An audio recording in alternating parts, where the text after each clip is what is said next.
నెల్లూరు జిల్లా వింజమూరు మండలంలో పచ్చని ప్రకృతిని వినాశనం చేస్తున్నారని బీజేపీ జిల్లా ఉపాధ్యక్షులు నారాయణ రెడ్డి, బీజేపీ మండల అధ్యక్షులు డేగా మధు మండిపడ్డారు.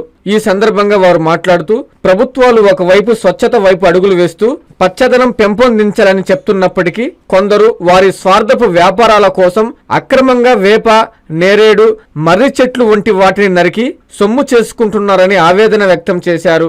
వాగు పోరంబోకు రెవెన్యూ భూములలో ఉండే ఈ చెట్లను కొడుతున్నా సంబంధిత అధికారులు చోద్యం చూడడం విడ్డూరమని మండిపడ్డారు. చెట్లను పెంచి పర్యావరణాన్ని కాపాడాలని వేడుకుంటున్నారు. ముఖ్యంగా ఈనాటి విషయం ఏంటంటే, ప్రస్తుతం మేము ఇక్కడ బీసీ కాలనీలో 4 బాదం మొక్కలు, అలాగనే నేరేడు మొక్కలు 4 మొదటి నుంచి పార్టీ పరంగా కావచ్చు, ట్రస్ట్ పరంగా కావచ్చు, గ్రీనరీని పెంచాలన్న ఆలోచనతో అనేక సార్లు టీ గార్డ్స్ ఇచ్చి, మొక్కలు ఇచ్చి కొన్ని పంచాయతీల్లో మొక్కలు నాటే కార్యక్రమానికి మేము సహాయపడుతున్నాం పులిచెల నాగిరెడ్డి చారిటబుల్ ట్రస్ట్ తరఫున.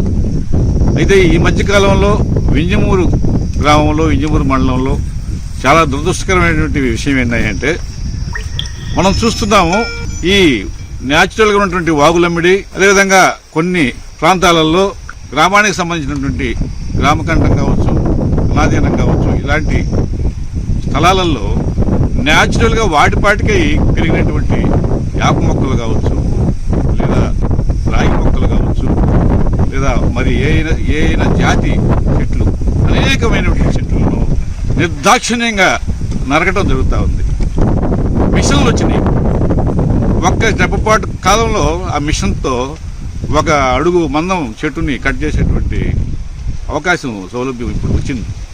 అందువల్ల ఏం చేస్తున్నారంటే, ఈ కట్టెలు అమ్ముకునే వాళ్ళు ఈ కరెంటు తయారు చేసినటువంటి ఇండస్ట్రీ కావచ్చు, లేదా ఈ పేపర్ మిల్లుకి కావచ్చు, ఇంకొక బ్యానీలకు కావచ్చు, ఏదైనా కావచ్చు, కానీ మొత్తం మీద వింజమూరు పరిసర ప్రాంతాలలో ఈ మధ్య కాలంలో 2 నెలలు ఈ మధ్య దాదాపు 2000 మొక్కలు, 2000 చెట్లు నిర్దాక్ష్యంగా నరకడం జరిగింది. దీని గురించి ఒకసారి స్వచ్ఛ భారత్ పర్యావరణ కార్యక్రమం జరిగినప్పుడు పంచాయతీ ఆఫీసులో ఈఓ ముందు, పంచాయతీ సర్పంచ్ ముందు, అధికారులు, అనధికారులు అందరి ముందు కూడా మేము క్వశ్చన్ చేయడం జరిగింది. గ్రీనరీని కాపాడండి, చెట్లను కాపాడండి. గత కాలంలో పూర్వము ఒక చెట్టు కొట్టాలంటే పంచాయతీ ప్రెసిడెంట్ దగ్గరికి అప్పీల్ చేసుకుంటే, ఆ తరువాత కర్ణం గారికి నివేదిస్తే కర్ణం గారు దాన్ని పంచనామా చేసి ఆ చెట్టు కొట్టే దానికి అర్హత, కొట్టిన ఇబ్బంది లేదు పరిసర ప్రాంతాలకు, పర్యావరణానికి చెప్పి డిసైడ్ చేస్తే ఆ తర్వాతే దానికి పర్మిషన్, అనుమతి ఇచ్చేది. కొంత డబ్బు కూడా కట్టించుకోండి పంచాయతీకి. ఆ పరిస్థితి ఉన్నది కాస్త ఈరోజు పూర్తిగా అధికారులు నిర్లక్ష్యం వహించడంతో ఏ సిబ్బంది కానీ, రెవెన్యూ సిబ్బంది కావచ్చు, పంచాయతీ సిబ్బంది కావచ్చు, అగ్రికల్చర్ సిబ్బంది ఎవరే కానీ అసలు పట్టించుకొని పాపనపోవడం లేదు. అందువల్ల చెట్లని నరికేస్తా ఉన్నారు.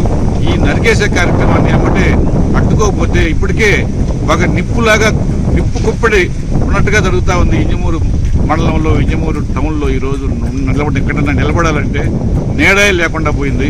మరి ఈ విధంగా జరుగుతూ వస్తే రాబో తరాలు చాలా దుర్భిక్షమైనటువంటి జీవితాలు గడపాల్సి వస్తుందని చెప్పని, పర్యావరణాన్ని మనం కాపాడుకోకపోతే రాబో తరాలు ఆ యొక్క నష్టాన్ని చవిచూడాల్సి వస్తుంది. ఆ ఫలితాలు దారుణంగా ఉంటాయని చెప్పని ఈ సందర్భంగా తెలియజేస్తున్నా మీడియా మిత్రుల ద్వారా. కాబట్టి ప్రజలారా మేలుకోండి, నాయకులారా మేలుకోండి, యావత్ మానవ ప్రపంచం మేలుకోండి. ఈ పర్యావరణం గురించి మన భారతదేశం, మోడీ గారు కూడా ప్రపంచ దేశాల అంతర్జాతీయ సంస్థల్లో, అంతర్జాతీయ సమావేశాలు అనేక సందర్భాలలో మనము ఈరోజు బస్సెస్ కానీ, కార్లు కానీ, బైకులు కానీ, ఎలక్ట్రికల్ బస్సులు కూడా తీసుకొచ్చే క్రమంలో మన దేశం ముందుంది. సోలార్ విద్యుత్తుతో కూడా ముందుకెళ్తున్నారు. ఎందుకంటే ఇవి థర్మల్ ప్రాజెక్టు విషయాలకు వస్తే ఇవన్నీ కూడా కలుషితం, పర్యావరణానికి ఇబ్బంది కలిగిస్తున్నాయని చెప్పి అనేక రకాలుగా చర్యలు తీసుకుంటున్నారు మోడీ గారు, మన ప్రధానమంత్రి. కాబట్టి ఆ యొక్క ఉద్దేశాన్ని, మంచి ఆ లక్ష్యాన్ని మనం అందరం కూడా అర్థం చేసుకుని గ్రీనరీని పెంచుదాం, పర్యావరణాన్ని కాపాడదాం అని చెప్పి మీ మిత్రుల ద్వారా, మీడియా మిత్రుల ద్వారా తెలియజేస్తామన్నా. అందరూ మేల్కోవాలి. ఇది ఒక మంచి కార్యక్రమం. గ్రీనరీని పెంచండి, ఉన్న గ్రీనరీని నరకాకండి. ఈ మీడియా మిత్రుల ద్వారా మన సాటి మానవాళికి సందేశం అనుకోకూడదు. ఇది మన అందరి బాధ్యత. ఇది కడుపు తరుక్కుపోతుంది. ఎందుకంటే ఇందాక అన్నగారు చెప్పినట్టు దాదాపు మేమే స్వయంగా పరిశీలించాం వాగులమ్మడి తిరిగి. అంటే మెయిన్ రోడ్లోనో లేకపోతే ఎవరైనా స్థలాల్లో పోరంబోకు స్థలాల్లో కొడితే కేసులు జరుగుతాయనో, దొంగతనంగా వాగు పోరంబోకులో పోతే పచ్చడి మూగజీవాలు తిరిగే ఏరియాల్లో పచ్చడి చెట్లు కొట్టేసి చాలా దారుణాతి దారుణంగా పచ్చడి మొక్కల్ని కొట్టేస్తున్నారు. అది ఎంతవరకు కరెక్టో నాకేం తెలియదు, కానీ ఆ డబ్బులు తీసుకెళ్ళి వాళ్ళ పిల్లలకు పెట్టుకున్న పాపం చుట్టుకుంటుంది. కర్మ ఎవరిని వదిలిపెట్టదు. పచ్చడి చెట్టు మన బిడ్డతో సమానం. దాన్ని ప్రతి ఒక్కరూ విధిగా పాటించాలి. దాన్ని ఒక రెవెన్యూ డిపార్ట్మెంట్, పోలీస్ డిపార్ట్మెంటే కాదు, ప్రతి పౌరుడు దాన్ని బాధ్యతగా తీసుకోవాలి. ఎక్కడైనా ఎవరైనా నరుకుతుంటే దాన్ని అడ్డుకోవాలి. దానికి అడ్డుకొని వాళ్ళ వంతు ప్రాంతం వాళ్ళు పోషించాలి. చాలా ఘోరాతి ఘోరమైన మన ఇంగూరు మండలంలో నేను చూసింది చాలా నీచంగా ఉంది. చాలా దిక్కుల వాగు పోరంబోకు స్థలాలు కావచ్చు, మనుషులు తిరిగిన ప్రాంతం కావచ్చు, ఈ ఏరియాలో విపరీతంగా చెట్లన్నీ నరికివేస్తున్నారు. మూగజీవాలు ఎండల కాలము ఆ చెట్ల కిందనే సేద తీరుతాయి. వాటికి కూడా ఎలాంటి ఆసరా లేకుండా చేస్తున్నారు. ఇది చాలా పాపం. ఎందుకంటే ఈ విధంగా చెట్లు నరుక్కుంటూ పోతే మొదలే వింజమూరు విపరీతమైన వేడి ప్రాంతం. రాబోయే రోజుల్లో మన భవిష్యత్ తరాలు మన బిడ్డలే దానికి బలవుతారు. అది ఆలోచించండి దయచేసి. ప్రతి ఒక్కరూ దీన్ని బాధ్యతగా తీసుకొని ఎవరైతే నరుగుతున్నారో వాళ్ళని అడ్డుకోవాలి. అడ్డుకునే వారి మీద కేసులు పెట్టడానికి ముందుండాలని కోరుకుంటున్నాము. అలాగే ఎలక్ట్రికల్ బస్సులు కావచ్చు, గ్యాస్ ఆటోలు కావచ్చు, పర్యావరణాన్ని కాపాడుకునేదానికి ఎంత రెవల్యూషన్ తీసుకొచ్చి అందరూ చేస్తుంటే ఉన్న పచ్చడి చెట్లు కూడా నాశనం చేసుకుంటున్నారు వాళ్ళ వ్యాపారం కోసం, వాళ్ళ స్వార్థం కోసం. చిల్లకర్ర ఎల్లోగా ఉంది మన ఏరియాలో, వాటిని కొట్టుకొని చేసుకోవచ్చు కదా. పచ్చడి చెట్లు, ఆక్సిజన్ ఇచ్చే చెట్లు, ఒక యాప్ చెట్టు కానీ రావి చెట్టు కానీ వాటి గురించి కానీ తెలిస్తే ఇంతటి దారుణాలకు పాల్పడరు. నిజంగా దారుణం అంటే మర్డర్లు, మానభంగాల కటికి ఘోరమైన నేరం ఇది. దయచేసి అర్థం చేసుకోండి. ప్రతి యువత దీన్ని మనకెందుకులే అని అనుకోకుండా దీన్ని తమ బాధ్యతగా తీసుకొని ఇటువంటి విషయాల్లో ముందుండాలని, ఇటువంటి స్మగ్లర్లని అరికట్టాలని కోరుకుంటున్నాను. నారాయణ మాతృసేవా పథకం అమ్మతనానికి కమ్మనైన పథకం. సుమారు 1500 విలువ గల నారాయణ బేబీ హెల్త్ కిట్ ఉచితం.